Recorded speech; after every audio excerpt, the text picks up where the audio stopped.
Hi, I'm here speaking to Venu now. Venu, welcome. Thank you. You're doing a lot today at the Goodfellow Symposium, and you're speaking on a lot of different topics to do with vascular issues. Can you please sort of give us a little bit of an overview of what you think primary care doctors need to be thinking about today? Sure. So I think we can broadly split vascular disease into arterial and venous disease. We'll start with the venous side of things first. So venous disease is probably the most prevalent vascular disease in the community. We've got about 25% of the population will have some degree of venous disease, and they're somewhere on the spectrum. So that's probably the most important thing to understand is when to refer venous disease and where to refer venous disease. It's being done okay. I think it could be better. The question I often get asked is, what treatment will the DHBs fund? Which is a great question. So there is a scoring system for venous disease. It's called the SEEP classification. And it goes through 6 stages of venous disease, with 0 and 1 being the sort of spider veins, all the way up to 6, which is the big ulcers, the horrible venous ulcers that you see. So from a DHB point of view, we are funded and allowed to treat any patient who has clotting problems, thrombophlebitis, venous skin changes or pigmentation, varicose eczema, and current or previous venous ulcers. So they are all eligible for funding. The referral pathways have changed slightly in the last few years. It's become more segregated now. It used to be that Auckland Vascular Service used to do most of it. Now, because we've just been inundated with the burden of disease, what's happened is Waitemata, Northland and Auckland all treat their own venous disease in the same DHBs. So the arterial disease, however, is still centralised, or regionalised rather. So for Northland, Waitemata and Auckland, arterial disease comes to Auckland Hospital, so Auckland Regional Vascular Service. Counties have their own vascular department in Middleborough, which does all the arterial disease, and for the really complex cases, sometimes those patients are referred to Auckland. So that's the difference between arterial disease and venous disease. So I think it's really important to understand that there is funding for patients. We don't have to let the patients with venous ulcers suffer. Now, I mean, the previous concern was that the venous ulcer patients usually ended up being quite comorbid and couldn't have surgery. The reality is at least 80 to 90% of our venous work now is endovenous or minimally invasive with local anaesthetic. And with the latest advances in technology, glue being one of them, it's even less invasive. So we can offer much more. So we can offer much more for a wider population in a less invasive fashion. So I think that's the important thing to realise. And of course, with all that means that we can probably treat more people as well in the DHB. So if we can get the word out there that there is now funding and the ability to treat the poor patients who are suffering from venous disease, especially end-stage venous disease, I think that will do a lot of good. Are we recognising it though? Are we picking it up in our practices? Good question. So the problem that we have is not just management of wounds. The problem that comes right at the start when we're not diagnosing the wounds well. We know that the majority of wounds in the community, chronic wounds, being present, more than 6 to 8 weeks, majority of them will have a vascular component. At least 50% will be purely venous. 20% will be mixed arterial venous, and 10 to 15% will be purely arterial. So if we look at the percentage of population of ulcers, or leg ulcers that have a venous component, it's about 70%. And up to 30% will have an arterial component to it. That's a lot. It's a huge burden. So if we can diagnose them properly at the start, the rest of the management pathway falls into place. But if we don't diagnose them, then we just end up managing these patients without a clear direction as to where to go. So that's the key message I think we need to get out there from a wound point of view.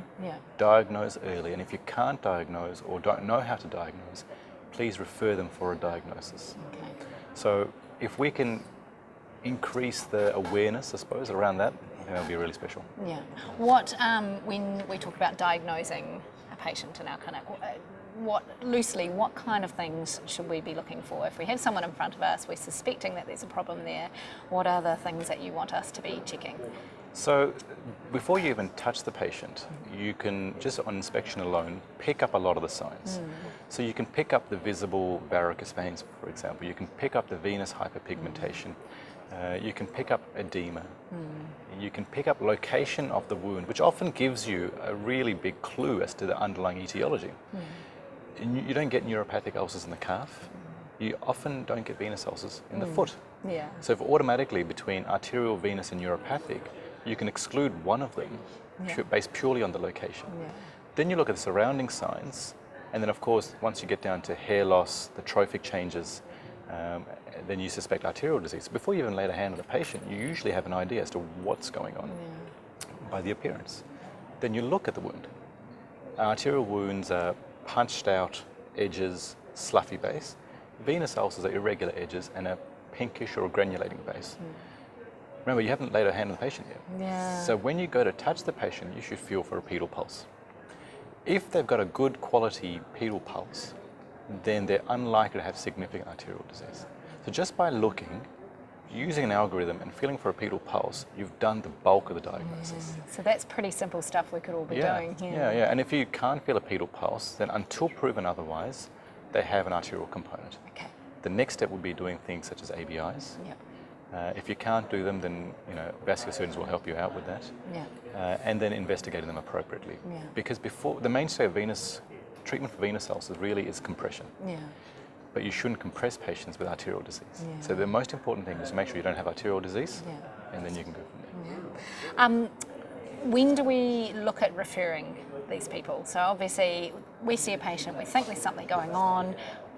We probably don't have the exact detail that maybe you necessarily want, but we think there is really something that needs to be managed further than what our clinic can do. What do we do? So for the wound patient we're talking about, so if they've got visible venous signs and they've got an ulcer, they already meet criteria for treatment. So that's it's as simple as that. Yeah. If they've got thrombophlebitis, they already meet criteria for treatment. So you don't actually even have to examine the patient to any great degree or great detail to find the referral criteria, if they fit the referral criteria for venous treatment.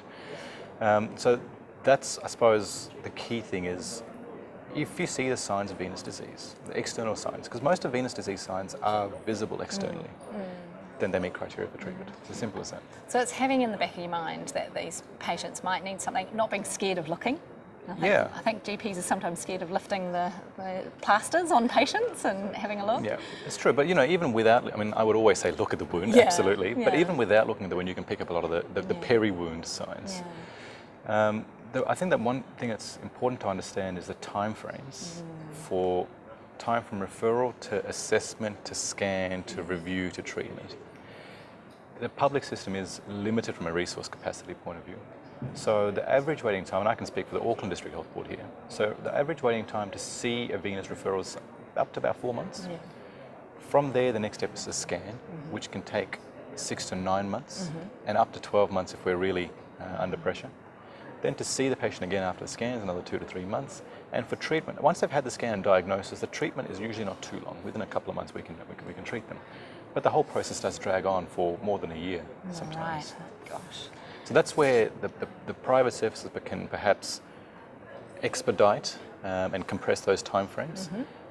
But for people who don't have private insurance, they absolutely meet the criteria. They should go through the DHL system. And so maybe getting them there as soon as you can to as soon as start you the can. process. Yeah, so remember the diagnosis is key. Yeah. If you're reasonably certain of the diagnosis, then we can get them through the system very quickly. Great. Thank you, Venu. That's really interesting. Good luck today. Yes. Thank you.